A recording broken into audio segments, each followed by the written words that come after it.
Hello guys, welcome to my channel Aishu world. Aishu family ఎలా ఉన్నారు? Thank you all for supporting మీ. ఈరోజు నా సబ్స్క్రైబర్ నాకు షేర్ చేసిన హర్రర్ ఇన్సిడెంట్ గురించి మీతో షేర్ చేసుకోవాలనుకుంటున్నా. మీ లైఫ్లో కూడా ఏమైనా scary or horror incident face చేస్తే కామెంట్ బాక్స్లో మెయిల్ ఐడి షేర్ చేస్తా. Do and check mail me. తప్పకుండా వీడియో చేసి పోస్ట్ చేస్తా. ఇంక లేట్ చేయకుండా వీడియోలోకి వెళ్ళిపోదాం.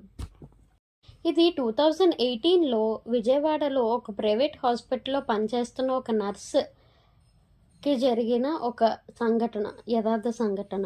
ఆ రాత్రి అతను నైట్ షిఫ్ట్లో ఉన్నాడు. నర్స్గా పనిచేస్తున్న అతను నా సబ్స్క్రైబర్కి బంధువు అంట. ఆ రాత్రి సుమారు 2 గంటల సమయం. రిసెప్షన్ వద్ద కూర్చొని కాగితపు పనులు చేస్తున్నాడు. ఆ సమయంలో మెయిన్ ద్వారం వద్ద కారు బ్రేకుల శబ్దం వినిపించింది. కొద్దిసేపటికి ఒక యువకుడు తన తల్లిని భుజంపై భారం వేసుకొని నర్సు గారు అని పిలుస్తున్నాడు. చూడండి సార్, ఎక్కడ ఫీవర్ వచ్చిందో తెలియదు కానీ ఫీవర్ వచ్చింది, చాలా బలహీనంగా ఉంది అని అరుస్తూ లోపలికి వచ్చాడు. ఆ నర్సు వెంటనే లేచి వారిని ఎమర్జెన్సీ వార్డులోకి తీసుకెళ్లాడు. ఆ వృద్ధురాలు చాలా బలహీనంగా ఉంది, నీరసంగా కూడా ఉంది. ఆమె కళ్ళు మూసుకొని ఉంది. ఆమె ఊపిరి ఆడటం లేదు. అక్కడే ఉన్న అబ్బాయి నర్సు వెంటనే ఆమె ప్రాణాన్ని తనిఖీ చేయడం కోసం ప్రారంభించాడు. ఆమె పల్స్ బాగా బలహీనంగా ఉంది, వేగంగా కొట్టుకుంటుంది. ఆ తీసుకొచ్చిన యువకుడు చాలా ఆతృతగా ఉన్నాడు. సార్ ప్లీజ్, దయచేసి ఏదైనా చేయండి, ఇది చాలా త్వరగా వచ్చింది అని అన్నాడు. ఆ నర్సు వెంటనే డ్యూటీలో ఉన్న డాక్టర్ని పిలవడానికి వెళ్ళాడు. అతను డాక్టర్కి సిచ్యువేషన్ వివరించాడు.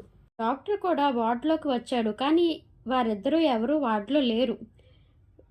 ఆ గది ఖాళీగా ఉంది. ఆ యువకుడు, ఆ వృద్ధురాలు ఎక్కడా ఎవరూ లేరు. బెడ్ కూడా కదిలినట్టు కానీ ఎవరో పడుకొని లెగిచినట్టు కానీ ఏమీ లేదు. అంతా నార్మల్గా ఉంది.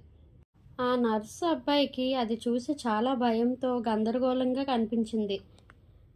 అతను ఎమర్జెన్సీ వార్డు నుంచి బయటికి వచ్చి రిసెప్షన్ వైపు చూశాడు. అక్కడ కూడా ఎవరూ లేరు. రిసెప్షన్ హాల్లో ఎవరూ లేరు.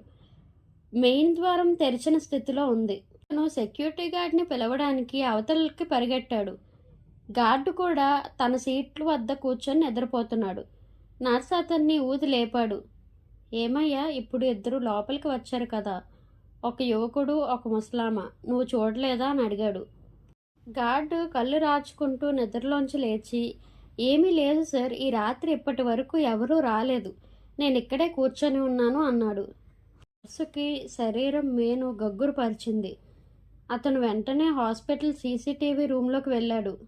రాత్రి 2:17 గంటల సమయంలో రిసెప్షన్ వద్ద కూర్చోవడం, ఎమర్జెన్సీ వార్డు దగ్గరికి పరిగెట్టడం, తిరిగి వచ్చి గార్డ్ను మాట్లాడడం, ఇవన్నీ కెమెరాలో కనిపించాయి. కానీ అతను ఎవరితో మాట్లాడుతున్నాడు? ఆ యువకుడు, ఆ వృద్ధురాలు ఎవరూ సీసీటీవీ కెమెరాలో కనిపించరు. ఆ నర్స్ అబ్బాయి ఖాళీగా ఉన్న స్పేస్తో మాట్లాడుతున్నాడు. ఎవరికీ కనిపించని ఎవరో ఒకరు సహాయం చేస్తున్నట్లు తెలిసింది. ఇంకా రాత్రి అంతా అతను చాలా చాలా భయపడ్డాడు. ఆ రాత్రి మిగిలిన షిఫ్ట్ అంతా చాలా భయంగా గడిచింది అతనికి.